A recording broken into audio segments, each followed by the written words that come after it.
Hello students, welcome to Psycho Gyan YouTube channel. जैसा कि आप जानते हैं कि 12th क्लास के कंप्लीट सिलेबस की सीरीज़ हमारे चैनल पे ऑलरेडी चल रही है और साथ ही साथ हम रिसर्च में भी थोड़ा फोकस कर रहे हैं, जिससे आपको अब रिसर्च के बारे में भी काफ़ी सारी वीडियोस चैनल पर मिलने लगी हैं। तो उसी सीरीज़ में हम आगे बढ़ते हैं और आज हम इस वीडियो में बात करेंगे लेवल ऑफ सिग्निफिकेंस के बारे में। तो लेवल ऑफ सिग्निफिकेंस क्या होता है? आपने सुना होगा कि 0.01 और 0.05, 0.1, ये लेवल ऑफ सिग्निफिकेंस के बारे में आपने सुना या पढ़ा होगा। तो इसका मीनिंग क्या होता है? 0.01 और 0.05 भी हम लोग ज़्यादा यूज़ करते हैं, 0.1 को यूज़ इतना नहीं किया जाता है। तो ये होता क्या है? एक्चुअली जब भी हम हाइपोथेसिस टेस्टिंग करते हैं, मतलब कि जब हम रिसर्च करते हैं और अपनी हाइपोथेसिस बनाते हैं और उसे किसी ना किसी लेवल पे चेक करते हैं कोई स्टैटिस्टिकल टूल लगा के, तो जिस लेवल पे चेक करते हैं वो लेवल होते हैं लेवल ऑफ सिग्निफिकेंस। वो ये लेवल होते हैं 0.01 और 0.05। तो इसका मीनिंग क्या होता है 0.01 और 0.05 का? अच्छा, ये जो 0.01 है इसे हम 99% भी बोल देते हैं और 0.05 को 95%। तो ये क्या है 99 और 95%? एक्चुअली इसका मतलब है सबसे हायर लेवल ऑफ सिग्निफिकेंस यही माना जाता है 0.01 लेवल ऑफ सिग्निफिकेंस, यानी कि 99% जो पॉपुलेशन है वो इसके अंदर फॉल करती है। तो ये हायर लेवल ऑफ सिग्निफिकेंस माना जाता है। अगर कोई चीज़ इस लेवल पे सिग्निफिकेंस हो रही है तो डेफिनेटली इस लेवल पर भी होगी, क्योंकि 99 95 से बड़ा है। तो अगर जो चीज़ 99 पे हो रही है तो वो 95 पर तो ऑलरेडी हो ही गई। तो 99 का मतलब है कि अगर हम किसी टेस्ट को, किसी चीज़ को अप्लाई करेंगे तो वो अगर हम 100 टाइम्स अप्लाई करते हैं तो वो 99 टाइम्स ट्रू रिजल्ट देगा। या ऐसे भी कह सकते हैं कि वो 99% पॉपुलेशन पर सेम हमें रिजल्ट मिलेगा।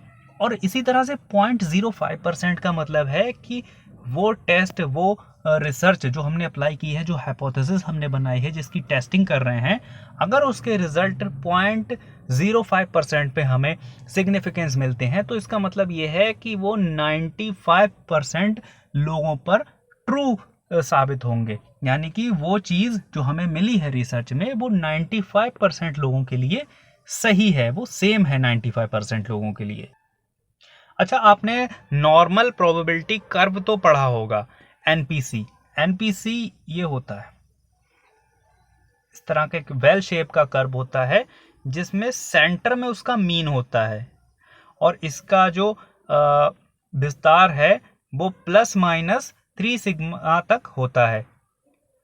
यहाँ 1 2 3, यहाँ पर -1 -2 और -3 सिग्मा तक इसका विस्तार होता है। यहाँ सेंटर में होता है 0। तो ये जो SD है, 3SD, 2SD, 1SD, ये है SD, यानी कि ये वेरिएशन है, मीन से दूरी है ये यहाँ से यहाँ तक। तो इस बेल शेप के कर्व में एक मैं पिक्चर ही क्लियर डाउनलोड कर लेता हूँ नेट से, उस पर आपको समझना आसान होगा, वरना यहाँ पर पेन इतने अच्छे से नहीं चल पा रहा है तो देखने में दिक्कत होगी। तो ये है नॉर्मल प्रोबेबिलिटी कर्व। यहाँ पर ये जो 700, 800, 1000 ये जो दिया हुआ है, ये इन्होंने अपना डाटा दर्शाया है, तो इस पे ध्यान नहीं देना है। हमारे काम की चीज़ ये है, मीन बीच में है, यहाँ पर मीन सेंटर में है रहा ये, और ये इसका विस्तार है -1 -2 और -3, और इस साइड में रहता है +1 +2 +3 SD तक इसका विस्तार रहता है। तो जब हम बात करते हैं 0.01 लेवल ऑफ सिग्निफिकेंस की, तो हम उसे देखते हैं -3 सिग्मा से +3 सिग्मा तक के बीच की पॉपुलेशन उसके अंदर रिलाय करनी चाहिए। मतलब जब हम कहते हैं कि ये चीज़ 99% सही है, यानी कि 0.01 लेवल ऑफ सिग्निफिकेंस, तो उसका विस्तार यहाँ से और यहाँ तक होता है। ये लिखा है आपको 99.7% तक पॉपुलेशन इसके बीच में फॉल करती है। और जब हम बात करते हैं 0.05 लेवल ऑफ सिग्निफिकेंस की, तो उसका मतलब होता है 95% पॉपुलेशन इसके अंदर फॉल करती है, यानी कि उसका विस्तार होता है -2 SD से +2 SD के बीच, यानी कि यहां से यहां तक उसमें 95% पॉपुलेशन जो है वो फॉल करती है। तो हम कहेंगे ये चीज 0.05% लेवल ऑफ सिग्निफिकेंस पे सिग्निफिकेंट है।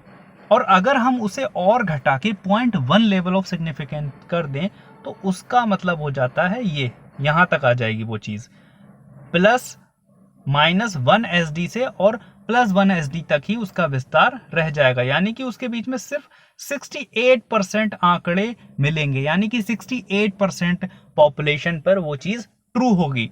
तो ऐसा तो हम कर नहीं सकते कि अगर कोई चीज 68% लेवल पे ट्रू मानी जा रही है तो हम उसे जनरलाइज कर दें कि ये चीज सब पे अप्लाई हो जाएगी, ऐसा नहीं है। तो इसीलिए हम हायर लेवल ऑफ सिग्निफिकेंस को लेते हैं रिसर्चेज में, 0.01 लेवल ऑफ सिग्निफिकेंस या फिर 0.05 लेवल ऑफ सिग्निफिकेंस को ही लेते हैं, जिसके अंदर 99 और 95% पॉपुलेशन फॉल करती है।